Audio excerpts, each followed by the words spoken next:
Hello दोस्तों, कैसे हैं आप लोग। स्वागत है आपके अपने YouTube channel study MCQ 1M पर। आज हम देखने वाले हैं बौद्ध धर्म। इससे पहले वीडियो में हम जैन धर्म देखे थे।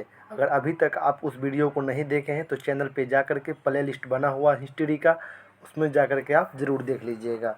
चलिए, आज का मोटिवेशनल कोड है, निंदा से घबराकर अपने लक्ष्य को न छोड़ो, क्योंकि निंदा से घबराकर अपने लक्ष्य को न छोड़ो क्योंकि लक्ष्य मिलते ही निंदा करने वालों की राय बदल जाती है। लक्ष्य अगर आपको मिल जाएगा तो निंदा करने वाला की राय बदल जाती है।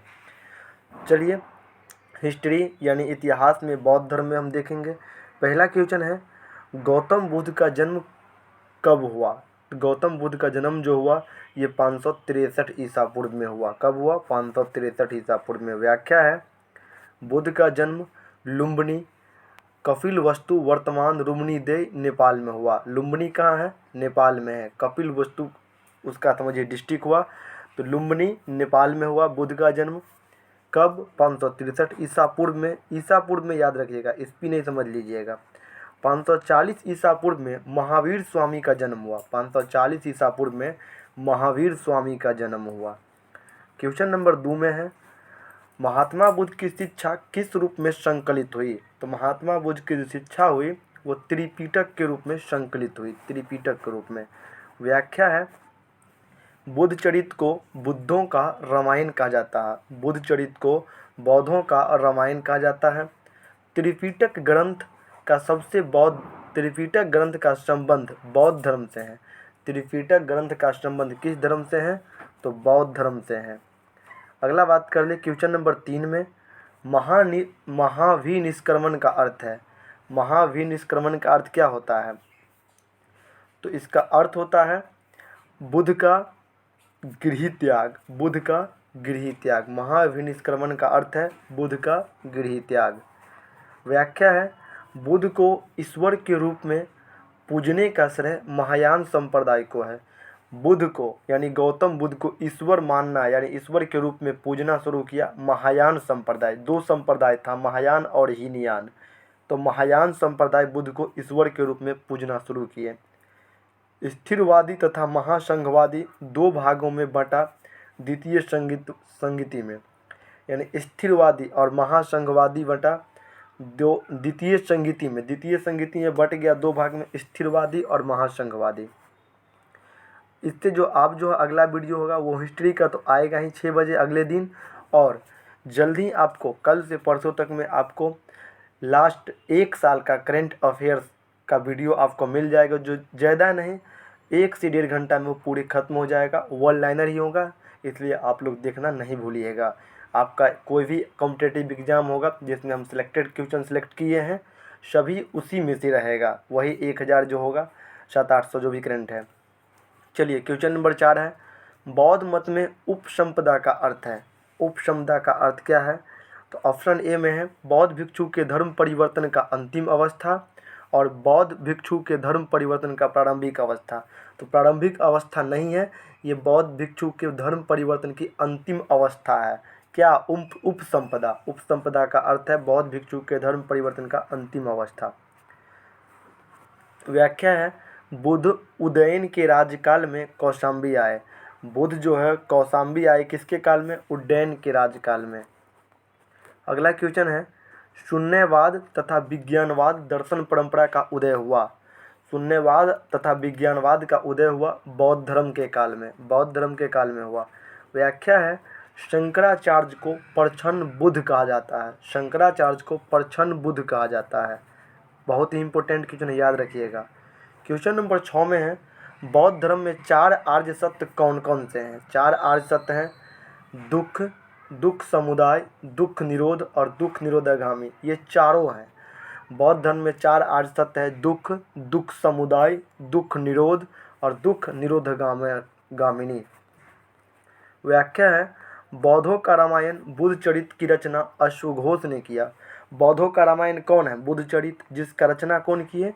तो रचना किए अश्वघोष, यानी लिखे अश्वघोष जी। अगला क्वेश्चन है, अशोक का कौन सा अभिलेख पुष्टि करता है कि गौतम बुद्ध का जन्म लुम्बिनी में हुआ? तो रुक्मिणी अभिलेख। रुम्नी दे अभिलेख जो है ये पुष्टि करता है कि गौतम बुद्ध का जन्म लुम्बिनी में हुआ। लुम्बिनी कहाँ है? लुम्बिनी नेपाल में है। और गौतम बुद्ध का जन्म कब हुआ? 563 ईसा पूर्व में। बौद्ध धर्म में हीनयान और महायान में सर्वाधिक अंतर देवी देवताओं के पूजा था। यानी हीनयान और महायान में अधिक अंतर था बस देवी देवता का पूजा। हीनयान किसी और विधि से करते थे, महायान किस कोई और विधि से करते थे। अगला क्वेश्चन है, बुद्ध की सर्वाधिक मूर्ति किस शैली में बना? तो बुद्ध की सर्वाधिक मूर्ति जो है वो गंधार शैली में बना। सबसे अधिक मूर्ति बुद्ध की बनी गंधार शैली में। मथुरा शैली में बुद्ध की प्रथम मूर्ति बनी। काफ़ी इम्पोर्टेंट क्वेश्चन है। बुद्ध का अगर पहला मूर्ति बोल दें यानी प्रथम मूर्ति तो ये मथुरा शैली में बना, मथुरा शैली में। और सबसे अधिक मूर्ति बना तो ये बना गंधार शैली में।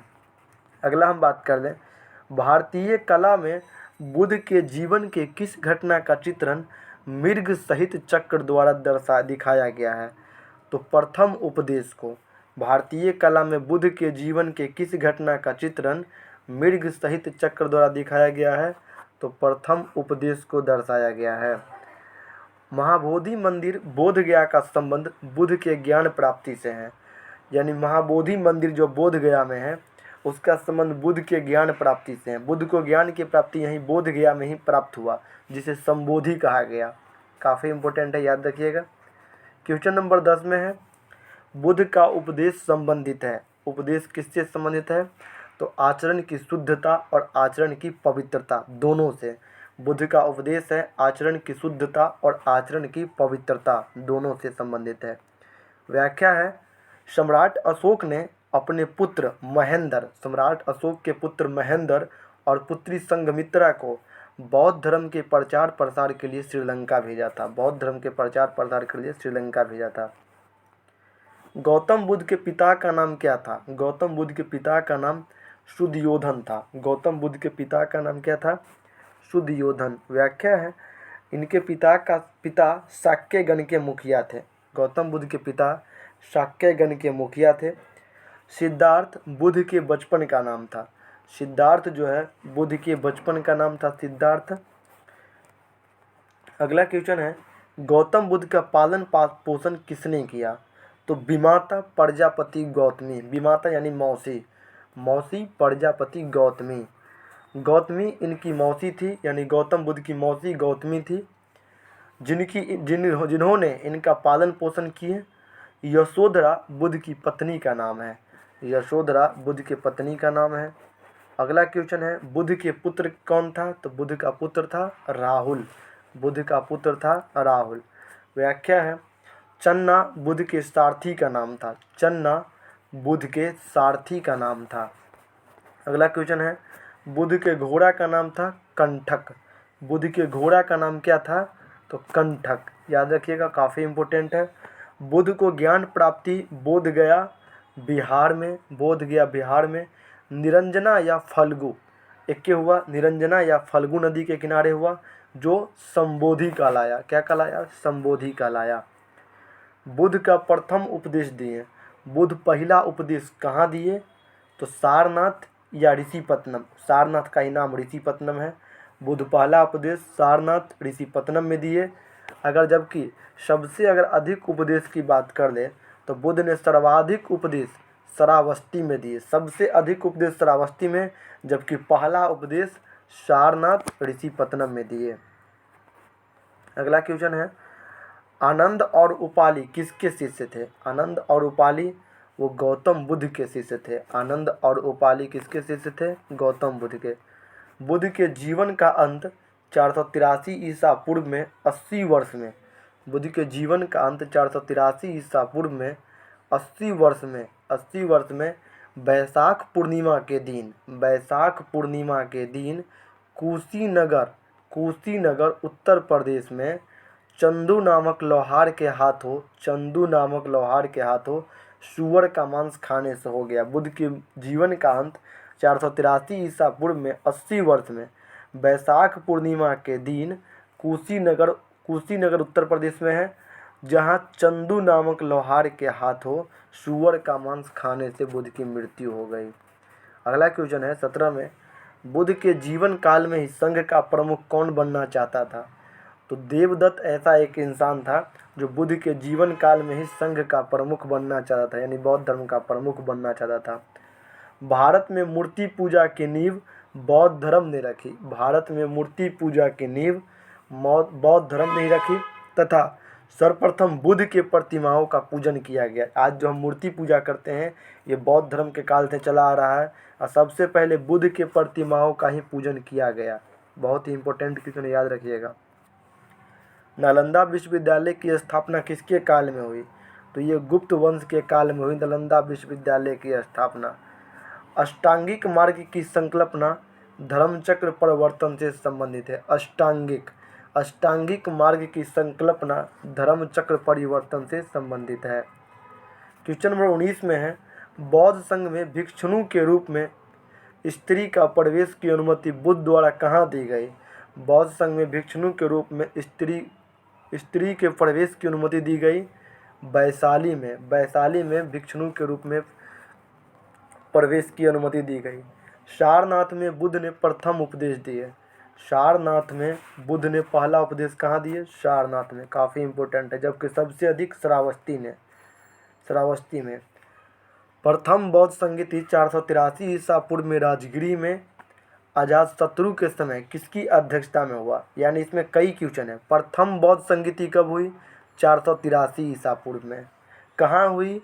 तो ये राजगिरी में हुई। प्रथम बौद्ध संगीति कहाँ हुई? राजगिरी में हुई। किसके समय हुई?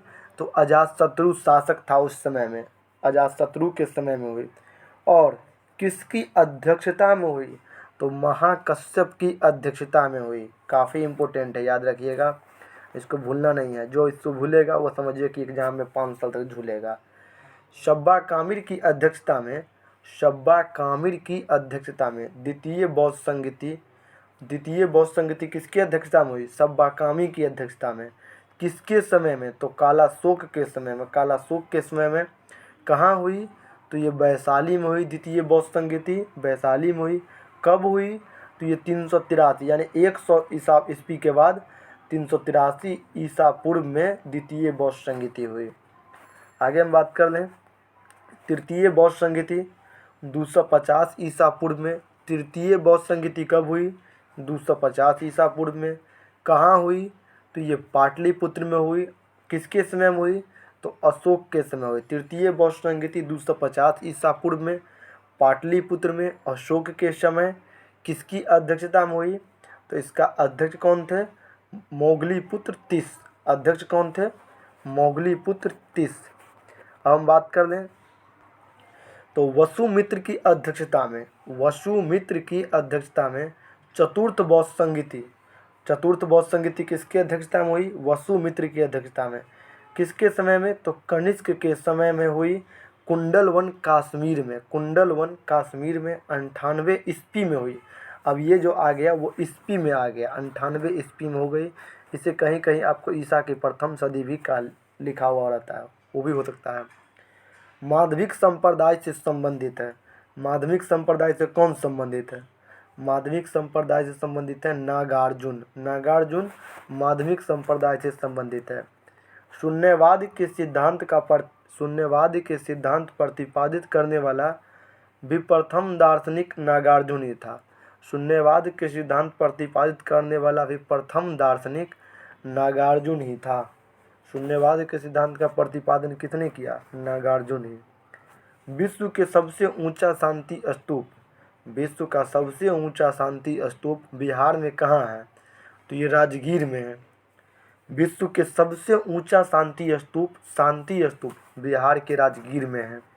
व्याख्या है बुद्ध की 80 फीट ऊंचा प्रतिमा बोधगया में है। बोधगया में, जिसको जापानियों ने बनाया।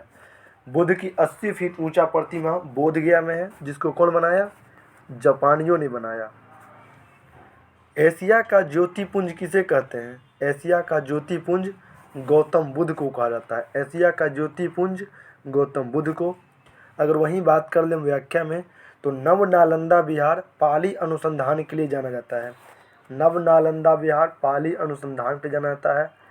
बौद्ध तथा जैन धर्म जैन दोनों धर्म किस मत में विश्वास करते थे? तो कर्म और पुनर्जन्म में। बौद्ध और जैन दोनों धर्म किस में विश्वास करते थे? तो कर्म और पुनर्जन्म में दोनों धर्म विश्वास करते थे, कर्म भी और पुनर्जन्म में भी। व्याख्या देख लें, व्याख्या में है, अगर वीडियो अच्छी लगी हो तो चैनल को सब्सक्राइब कीजिएगा, शेयर करें, सपोर्ट भी ज़रूर कीजिएगा और पीडीएफ के लिए टेलीग्राम चैनल से जुड़ जाइएगा। टेलीग्राम चैनल का लिंक जो है डिस्क्रिप्शन बॉक्स में हम दे देंगे। धन्यवाद। जय हिंद, जय भारत, वंदे मातरम।